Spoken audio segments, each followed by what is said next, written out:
Más de 1000 años antes del nacimiento de Cristo, en un acto de significado revolucionario, los grandes templos de los dioses de Egipto se cierran definitivamente. Todos excepto uno, el dedicado a Atón. Esta destrucción fue obra de un faraón rebelde que gobernó Egipto durante 17 tumultuosos años. Luego, todo desapareció de los archivos históricos de Egipto. ¿Se trataba de un verdadero visionario religioso o solo fue un marginado con deseos de venganza? Únete a nosotros a medida que vamos en busca de la historia para examinar la misteriosa vida de Ajenatón, el rey y hereje de Egipto.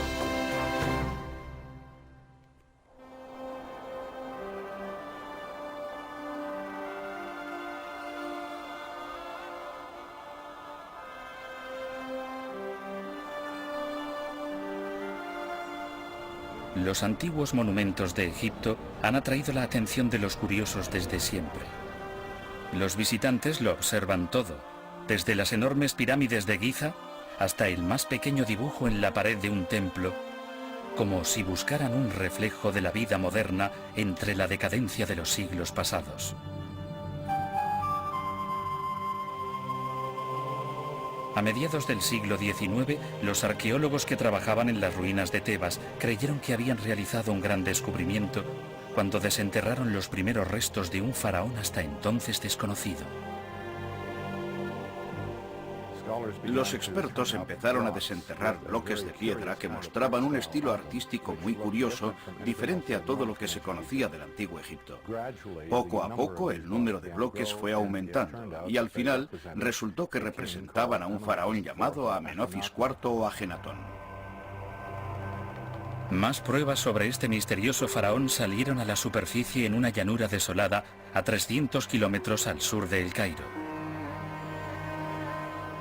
Allí, los arqueólogos descubrieron los restos de una antigua ciudad enterrada bajo 3000 años de arena del desierto. La llamaron Tel el Amarna, como a la tribu de beduinos que había poblado esa zona en el pasado. Muchas de las tumbas de las colinas se conservaban. Algunas se habían reconvertido en iglesias durante los primeros tiempos del cristianismo y por eso estaban abiertas. Y los visitantes y los expertos se fueron dando cuenta de que esas tumbas reflejaban un hecho extraordinario. Los visitantes que entraban en las húmedas tumbas de Tel el Amarna descubrían escenas del rey Ajenatón jugando con un niño. Quedaban asombrados. Nunca antes un faraón había sido representado en una postura tan relajada y familiar.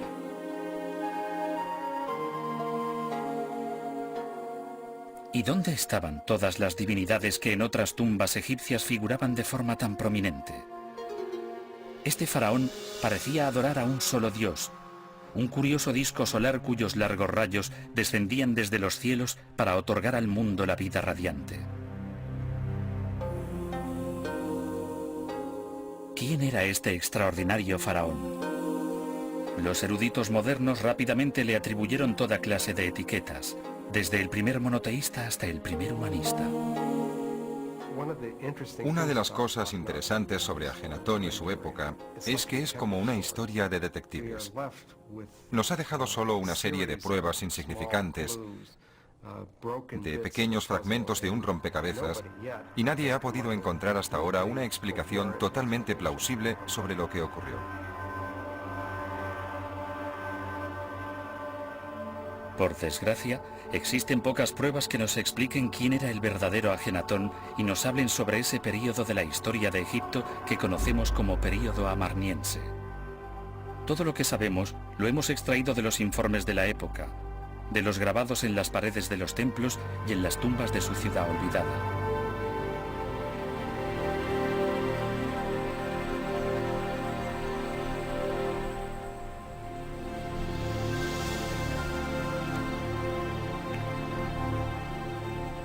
Ajenatón nació hacia el año 1373 a.C., cuando Egipto se encontraba en la cumbre de su gloria imperial. La introducción de carros para el combate había revolucionado el arte de la guerra, y los ejércitos del faraón forjaron una colección de estados vasallos que se extendían más de 5000 kilómetros, desde lo que hoy se conoce como el Sudán, al sur, hasta las colinas de Turquía. El padre de Ajenatón, Amenofis III, utilizó la diplomacia para mantener la paz en su nación. Él gobernaba un imperio que era el mayor que había visto el mundo. Era como un imán que no solo atraía los impuestos y los tributos, sino también el comercio, hasta el punto de que en aquella época existía un dicho que decía que en Egipto había tanto oro como polvo. Eso nos da una idea de la riqueza del país en la época de Amenofis III. Mientras crecía en la corte de su padre, en Tebas, el joven Ajenatón fue conocido como el príncipe Amenofis. En Tebas, las artes de la lectura y la escritura, la poesía y la música florecieron gracias en parte a la influencia de exóticos emisarios extranjeros.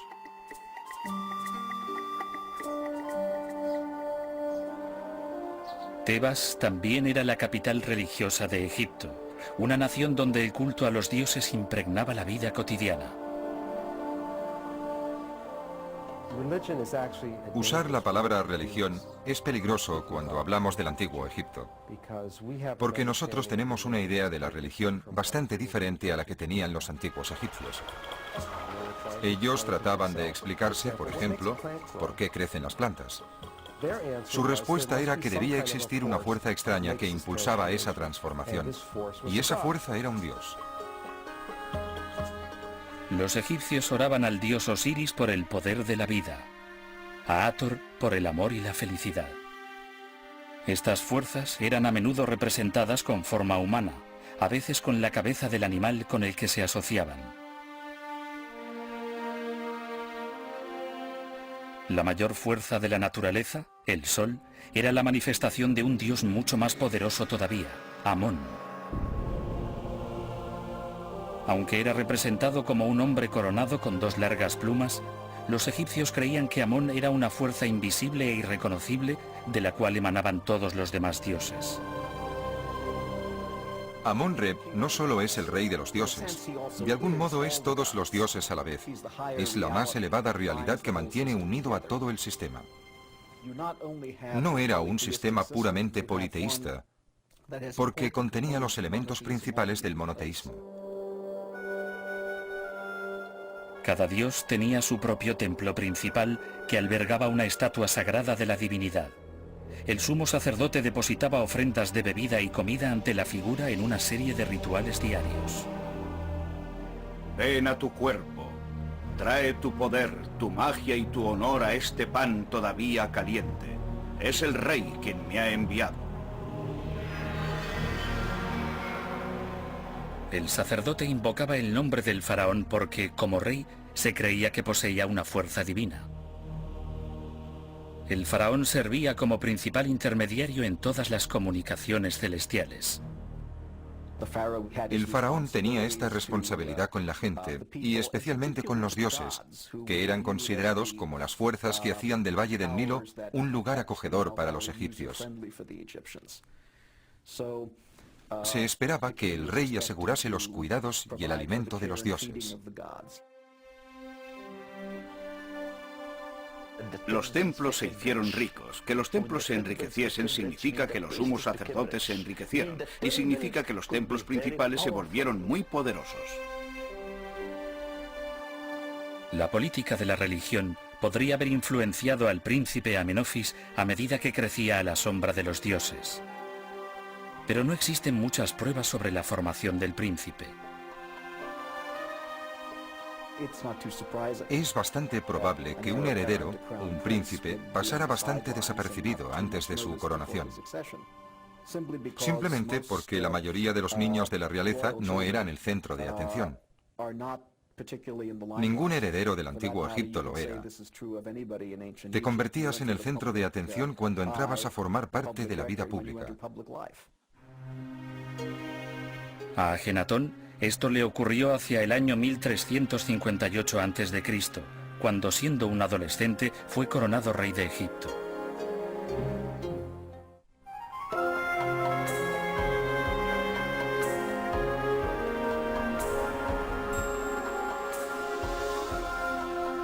Egipto disfrutaba de una prosperidad y una paz sin precedentes cuando su nuevo faraón, Amenofis IV, divino señor de Tebas, fue coronado rey. Todavía no había adoptado el nombre de Ajenatón.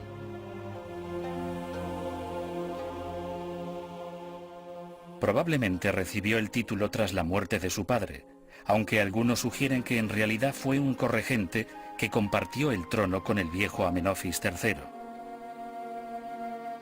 Esta práctica era común en Egipto, porque aseguraba que el traspaso de poder se realizase dentro de la familia.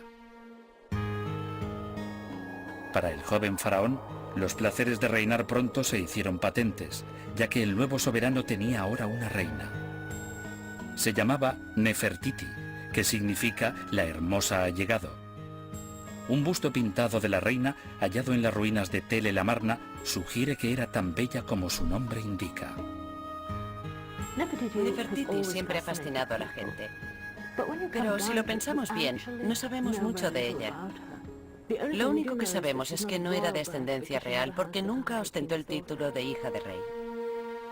Los títulos eran muy importantes en la pompa de la corte real. El nombre del rey, Amenofis, proclamaba al mundo: Amón está satisfecho.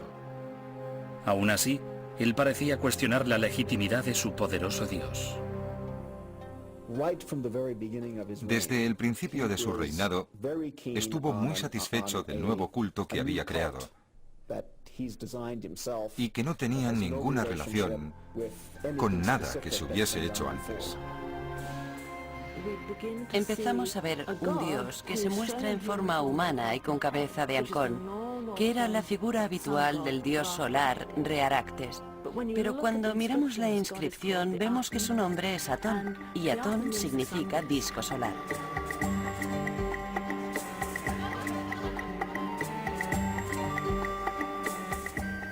El rey dio otro paso inesperado cuando organizó un gran jubileo que llamó Fiesta Set. Dignatarios de todos los rincones asistieron a lo que debió ser un acontecimiento único. Cada día Ajenatón ofrecía un banquete formidable a todos aquellos que habían asistido al jubileo. Seguramente era la única vez que tenían la ocasión de comer bien, con vino, cerveza, carne, pan y todo tipo de manjares de la cocina real. La gente corriente deseaba que el rey organizara numerosas celebraciones, porque sabían que se beneficiarían con ello. Estas celebraciones normalmente marcaban el 30º año de reinado de un faraón, pero Ajenatón solo había reinado 3 años. Los historiadores creen que estaba preparando el terreno para una atrevida revelación.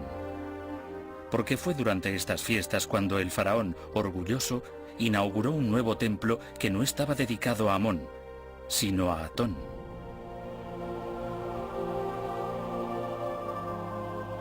En todas partes, la imagen del disco solar brilló sobre el asombrado público. La deidad había sido despojada de todo atributo humano, excepto de las manos que descendían sobre el faraón dándole la vida. Lo que hizo Ajenatón fue decir que solo había una fuerza divina en el mundo, que era el poder de la luz. La luz es la causa de todo. Sin luz no hay vida, no hay nada. Debió causar una gran sensación, especialmente entre los sacerdotes de Amón en el templo de Tebas, ya que ellos habían sido muy poderosos. Incluso la decoración del templo solar rompía con 2000 años de tradición artística. Se deleita en las líneas curvas más que en las rectas. Se deleita en cosas que calificaríamos como femeninas, ropas femeninas, prendas de lino diáfano, siluetas de cuerpos femeninos. El cuerpo de Ajenatón parece deformado. Le han puesto una cara muy larga, sobre un largo cuello, un pecho alto, caderas sin algas muy grandes, y luego sus largas piernas parecen incapaces de sostener lo que tienen encima. Al observar una de las estatuas colosales del faraón, algunos investigadores del siglo XX no pudieron determinar si se trataba de un hombre o de una mujer. Otros se preguntaron si esos rasgos exagerados tenían su causa en algún tipo de dolencia médica. Los investigadores modernos han centrado su atención en la enfermedad hereditaria que padecía el presidente Abraham Lincoln, conocida como el síndrome de Marfan. Se trata de un desorden de los tejidos conectivos del cuerpo que, entre otras cosas, provoca un estiramiento de las extremidades y anomalías en los ojos.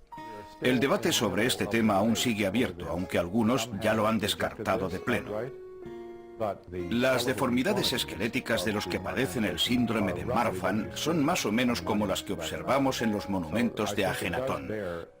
Creo que debemos examinar esta cuestión, porque las consecuencias de aceptar esta teoría creo que serían bastante dramáticas. Algunos investigadores sugieren que los rasgos poco comunes de Ajenatón hacían que el príncipe se sintiera como un extraño, y eso provocó su deseo de destruir todo lo establecido. Otra explicación podría ser que estaba tratando de romper con el pasado y por eso producía obras de arte totalmente distintas a las que se habían realizado en el pasado. Si esta nueva forma de arte era la prueba de la nueva religión de Ajenatón, ¿por qué había abandonado las viejas maneras? Esta pregunta ha frustrado a los historiadores durante más de 100 años. Las esperanzas aumentaron cuando los arqueólogos descubrieron que muchos de los textos sobre Ajenatón habían sido destruidos junto a sus edificios y utilizados para rellenar los monumentos de los reyes que le siguieron. En un proceso lento y aburrido que se alargó durante más de 3 décadas, los investigadores consiguieron fotografiar más de 67.000 pedazos de estos escombros históricos. Desde entonces han conseguido reconstruir más de 890 escenas, pero muchas claves siguen ocultas. En 1979, el doctor Donald Redford, que trabajaba con la fundación del templo de Ajenatón, halló lo que equivalía a un discurso sobre el estado de la nación. Estaba enterrado dentro de una puerta monumental, lo que llamamos pilono, en el gran templo de Amón. Puedes escalar hasta el 10º pilono y mirar a través de las grietas y ver los magníficos relieves sobre los bloques en su interior que nunca han salido a la luz, que provienen del primer período de reinado de Ajenatón. Y uno de ellos forma parte de una larga inscripción en la que el rey se dirige a su corte, y entonces dice algo muy extraño. Lo sé todo sobre los dioses, pero todos ellos se han terminado, aunque estén hechos de oro, plata y piedras preciosas. Mi Dios es el que no ha sido creado, el creador. Ningún hombre lo ha moldeado. Habla del dios Sol. Está presentando a su nuevo dios a la corte, pero lo que a mí me interesa es la forma en que habla del viejo politeísmo. Estoy seguro de que le educaron como politeísta, pero ahora dice que los dioses se han terminado. Incluso mientras promovía esta nueva visión del universo, Amenofis IV seguía tolerando el culto a los otros dioses.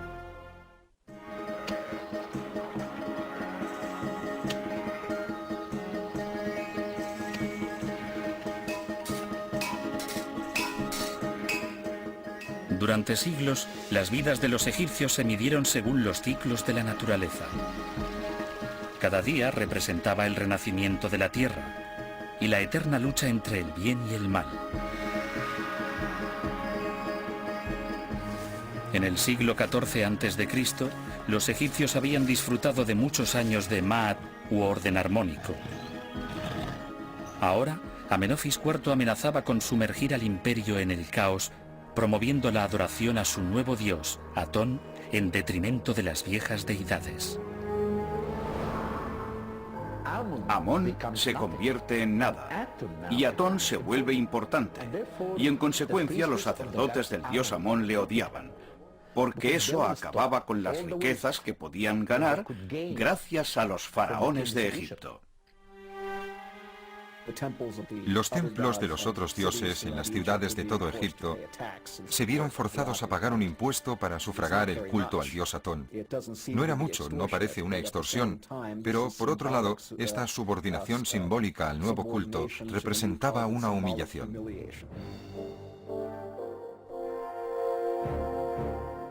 La presencia de un templo solar dedicado a Atón en Tebas seguramente enfureció a los poderosos sacerdotes de Amón. Algunos historiadores creen que esto es lo que Ajenatón pretendía: acabar con la teocracia religiosa y consolidar así el poder del faraón.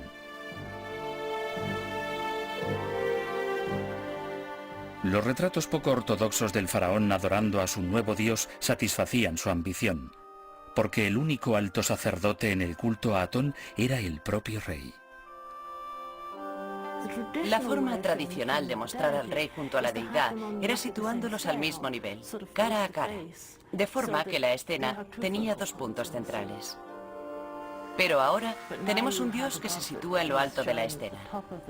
Y con eso, lo que consigues, de hecho, es centrar la atención en el rey, lejos de los dioses, porque el rey es la figura humana central en la escena. La esposa del rey, Nefertiti, también cobró relevancia en este nuevo arte, representada a veces con la corona de faraón mientras ofrece manjares al disco solar. Ella tuvo una prominencia que las otras reinas no tuvieron. Podemos decir que era alguien especial. Pero la cuestión es ¿por qué? ¿Se había implicado en el cambio religioso, comprometida totalmente igual que él? Algunos historiadores se preguntan si las tensiones entre la pareja real y los sacerdotes de Amón provocaron una ruptura en el cuarto año de reinado. El faraón se quejaba de haber escuchado palabras mucho más maliciosas de lo que jamás habían escuchado sus antepasados. ¿Acaso los sacerdotes de Amón se enfrentaron a su rey? Sospecho que al final lo que hicieron fue decirle: estamos hartos, no vamos a aguantarlo más. Supongo que pensaban que así intimidarían al rey y conseguirían que moderara su comportamiento y que todo volvería a la normalidad. Pero en lugar de eso, él recogió sus cosas y se trasladó a una nueva ciudad. El faraón convocó a su corte en una franja desierta de tierra en la orilla este del Nilo, a más de 3 días de camino desde Tebas. Allí, declaró, construiría una nueva capital de Egipto y la llamaría Ajetatón, horizonte del disco solar. Construiré la ciudad del horizonte de Atón para Atón, mi padre, en este lugar. Ni corriente abajo, ni hacia el sur, ni hacia el oeste, ni hacia el este, jamás abandonaré mi ciudad. Es un lugar desolado y muy caluroso. No puedo imaginar un sitio menos adecuado a mi idea de una ciudad de ensueño. Pero él lo eligió. Y dijo que no fue él quien realizó la elección, sino el mismo dios Sol. ¿Cómo se comunicaba el dios con Ajenatón? No lo sé. Pero se ha sugerido que la silueta de las colinas en ese punto se parece al jeroglífico que designa la línea del horizonte en la escritura egipcia. ¿Es posible que Ajenatón, en un viaje por el Nilo, hubiera visto salir el sol por encima de las colinas y lo hubiera considerado como un mensaje de su dios? La franja de desierto de 18 kilómetros era un refugio alejado de la desapacible política de Tebas. No tiene el trasfondo mitológico de los otros emplazamientos egipcios. Así que él dice que este lugar es sagrado porque es el emplazamiento de lo que él llama el acontecimiento primitivo, el lugar donde el dios Sol salió por primera vez al principio de la creación. En otras palabras, es el lugar donde tuvo lugar el primer amanecer y el primer ocaso. Con temperaturas que alcanzaban los 46 grados, las calles de Ajetatón tomaron forma ante los ojos del faraón. Se construyeron grandes palacios para la familia real, con un harén para hospedar a las esposas menores. Los arquitectos de la ciudad diseñaron un inmenso templo solar con un techo abierto para que los fieles pudieran seguir el camino de Atón en su viaje diario por el cielo. Incluso se construyeron tumbas de acuerdo con la vieja tradición de preparación para la otra vida. En una final y fanática afirmación de su nueva religión, el rey se cambió el nombre por el de Ajenatón, que significa aquel que es útil al disco solar. negó la existencia de todos los dioses excepto Atón, y así se convirtió en el primer monoteísta conocido de la historia. Él cambió por primera vez las creencias egipcias. Por primera vez hay un hombre que llega y dice que no hay dioses. Hay un solo Dios. Es increíble. A lo largo del Valle del Nilo, Ajenatón fue cerrando todos los templos. 2000 años de mitología habían muerto. El faraón destruyó todo rastro de Amón, incluso eliminó el plural de la palabra Dios de los monumentos y edificios oficiales. Esta destrucción fue tan completa que hoy los egiptólogos pueden datar un objeto a partir del daño que habría sufrido durante este violento ataque. El cambio súbito y su política de confrontación pudo haber puesto nerviosa a mucha gente. Seguramente algunos fueron asesinados.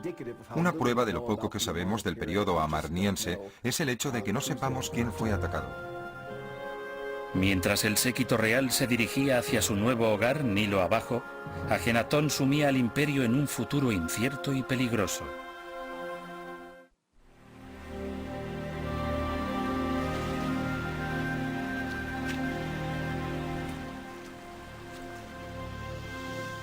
Seguro entre las paredes de su nueva ciudad en el horizonte, Ajenatón disfrutaba de su papel como sacerdote supremo de la nueva religión. A veces aparecía en una ventana panorámica especial montado en un carro dorado. Sin duda, una imagen diseñada para evocar la imagen del disco solar surcando los cielos. Una de las cosas sobre la religión de Ajenatón es que su dios, Atón, parece un rey. Y él acentúa su aspecto divino. Transforma al rey en un dios. Ajenatón continuaba con su persecución de los viejos dioses. Prohibió toda referencia a la mitología del pasado. Como no podían inspirarse en el rico patrimonio artístico, los artesanos se vieron obligados a decorar los palacios y las tumbas con escenas de la familia real. Por primera vez en la historia, el rey y su esposa Nefertiti aparecen con sus hijas en una postura relajada poco usual, otra característica propia del período amarniense. La diferencia entre el arte amarniense y el arte tradicional egipcio es como la diferencia entre un retrato formal y una fotografía. El arte amarniense muestra momentos, trata de mostrarnos cómo el poder de la luz hace que la vida ocurra. Incluso el himno que Ajenatón escribió para honrar a su dios resuena con una paz natural. Oh Atón viviente, origen de la vida, cuando te elevas al este en el horizonte, llenas la tierra de belleza. Aunque estés lejos, tus rayos nutren cada campo, y cuando brillas, ellos viven y crecen para ti. La poesía de Ajenatón nos dibuja la figura de un rey humanista en contacto con el mundo natural. Pero estas cualidades pueden haber sido su perdición. Durante más de 40 años, los faraones habían gobernado pacíficamente el mayor imperio del mundo. Egipto controlaba las ciudades-estado de Palestina y Siria. Y los tratados y las bodas reales ayudaban a mantener la paz en las fronteras con el imperio babilónico y el reino de Mitanni. Ahora, lejos, en el norte, surgía un nuevo enemigo. Los hititas, guiados por su brillante rey Shuppiluliuma, avanzaban hacia los aliados al norte de Egipto. El reino de Mitanni fue el primero en sucumbir a los hititas. Su rey, Tushratta, fue violentamente asesinado a manos de sus enemigos. A la ciudad del horizonte llegaron mensajeros del norte de Siria pidiendo ayuda. Pero las súplicas no obtuvieron respuesta. ¿Es que Ajenatón había perdido el interés por los asuntos de su nación? El problema era que estas pequeñas ciudades-estado de Siria estaban enfrentadas entre ellas por el poder. Trataban de destruirse unas a otras y utilizaban a los hititas y a los egipcios en esta lucha. y cambiaban de bando cuando les convenía. No creo que Ajenatón no le prestara atención a su imperio. Supongo que a los egipcios les costó decidir cuál debía ser su papel. Al final, algunos de los aliados de Egipto se unieron al enemigo. La extensión del imperio empezó a menguar. En el país, la obsesión de Ajenatón produjo otras consecuencias alarmantes.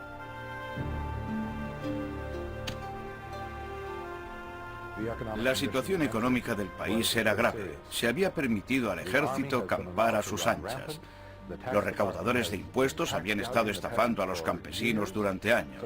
Uno tiene la impresión de que el rey se había encerrado en sí mismo. Ya no salía de su casa y no le prestaba atención a la situación en que se hallaba su país. En este punto, los detalles sobre la vida de Ajenatón toman otro giro frustrante. Los indicios que tenemos sobre los años posteriores en Tel el Amarna son muy escasas. Nos vemos obligados a tratar de escribir la historia del período amarniense a partir de algo tan estúpido e insignificante como las etiquetas de las jarras de vino. Todo lo que podemos hacer es especular, y todo el mundo extrae una conclusión diferente. La mayoría está de acuerdo en que en el 14º año del reinado de Ajenatón, la encantadora Nefertiti, que había tenido un papel tan destacado en la nueva religión, dejó de aparecer como la primera esposa del faraón. En su lugar, nos encontramos un corregente, otro faraón gobernando junto a Ajenatón. Y existe una relación muy extraña entre estos dos reyes, muy cariñosa, muy íntima. Quizás Ajenatón había salido finalmente del armario, había descartado a Nefertiti y se había traído a su novio al trono. Muchos historiadores aceptaron la provocativa idea de una corregencia homosexual. Pensaron que el joven faraón era Esmenkhkare, un hermoso hijo político de Ajenatón. Entonces, algunos investigadores empezaron a notar la semejanza entre el joven y la propia Nefertiti. Ahora, después de observar los indicios durante los últimos 60 años, nos damos cuenta de que en realidad el nuevo faraón no era un hombre, sino que era Nefertiti, ascendida a la categoría de faraón. Y por lo tanto, la teoría de que Ajenatón fuera homosexual queda descartada. Otra hipótesis espectacular obsesionó a muchos estudiosos de la época amarniense, desafiando el concepto moderno de decencia humana.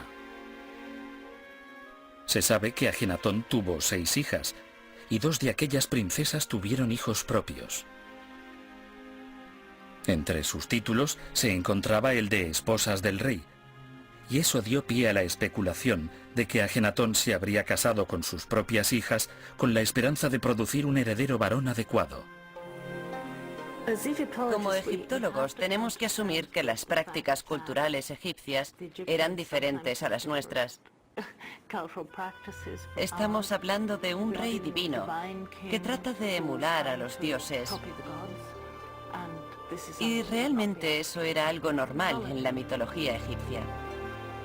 Pero muchos expertos modernos creen que los indicios de un matrimonio incestuoso están lejos de ser concluyentes. Tales títulos podían haberse concedido para que las hijas gozaran de una mayor categoría dentro de la política de sucesiones de la familia real. En el 17º año de su reinado, Ajenatón desapareció de la vida pública. Quizás murió o perdió el poder y simplemente desapareció. No sabemos cómo murió. No sabemos cómo murió Nefertiti. Quizás fueron destituidos y asesinados. Quizás murieron de muerte natural. Quizás murieron víctimas de una de las plagas que periódicamente azotaron el antiguo Oriente Medio en aquella época. No lo sabemos. Los años que siguieron en la ciudad del Horizonte están envueltos en el misterio. El siguiente faraón fue quizás el joven Esmenkhkare o la propia Nefertiti, ahora como hombre. Lo que sabemos es que a los pocos años, el joven que llegó al trono era posiblemente hijo de alguna esposa menor de Ajenatón.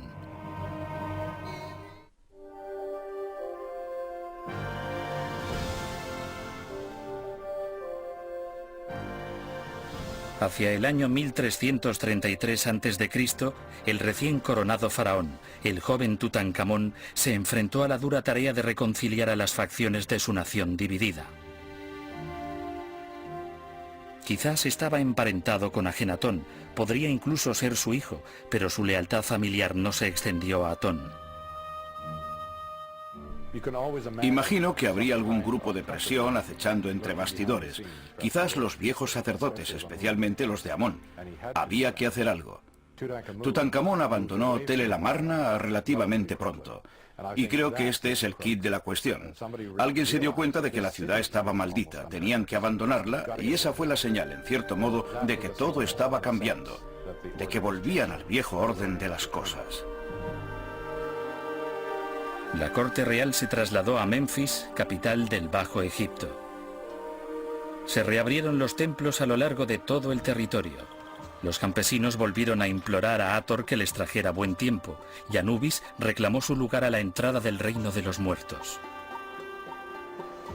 La gloriosa ciudad del horizonte se convirtió en una ciudad fantasma.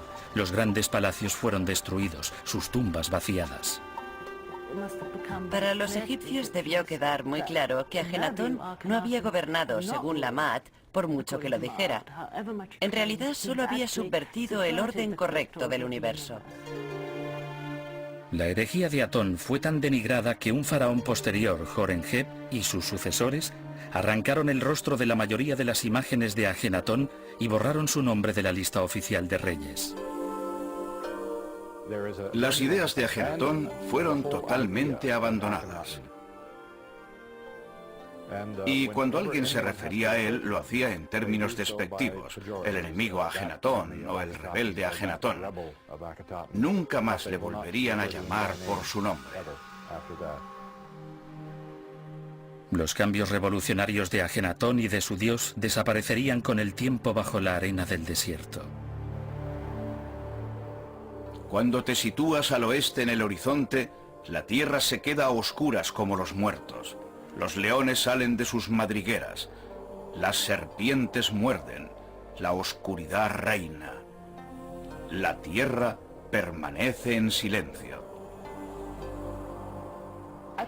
El atonismo desapareció completamente porque se había adorado a Atón a través de Ajenatón. Cuando Ajenatón murió, se terminó.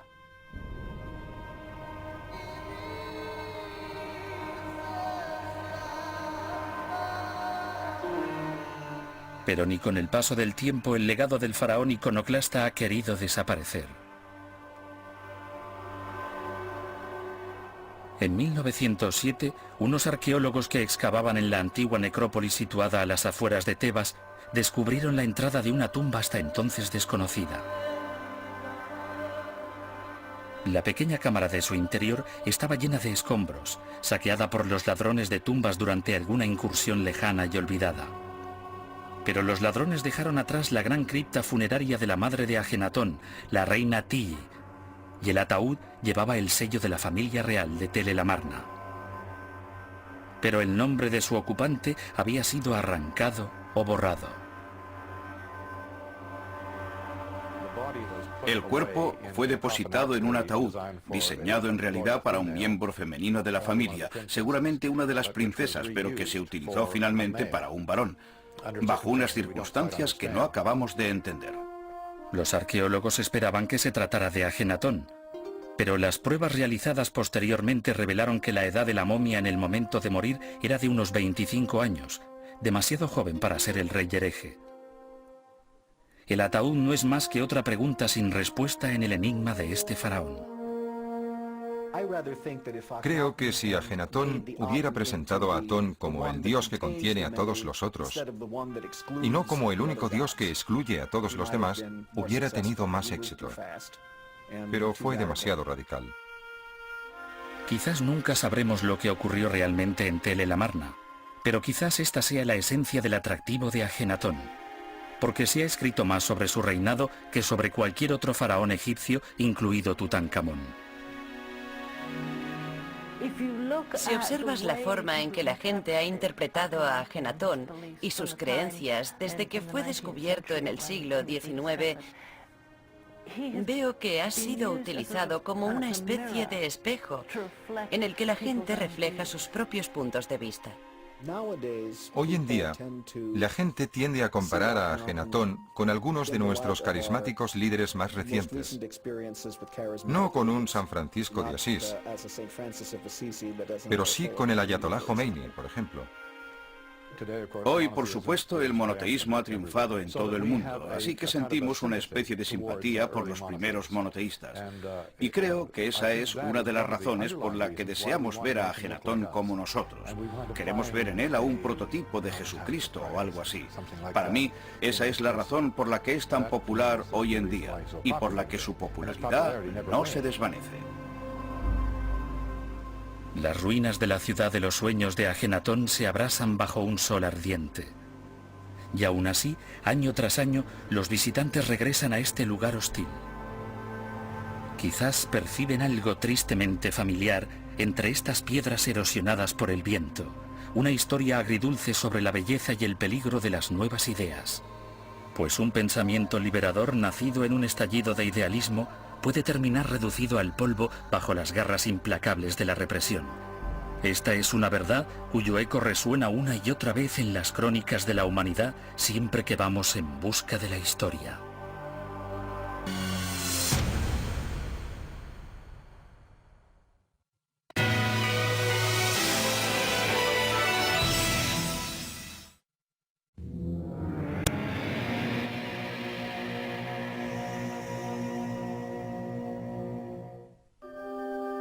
Los misterios de Egipto.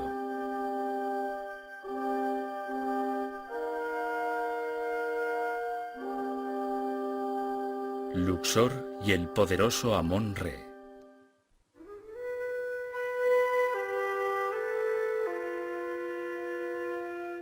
Los habitantes del antiguo Egipto conocían a muchos dioses.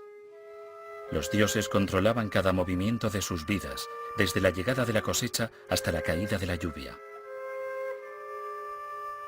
El dios más importante era Amón-Re, rey de los dioses y señor de la luz y la...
La procesión era el paseo por una larga avenida bordeada de esfinges que llevaba hasta el templo de Amón-Re.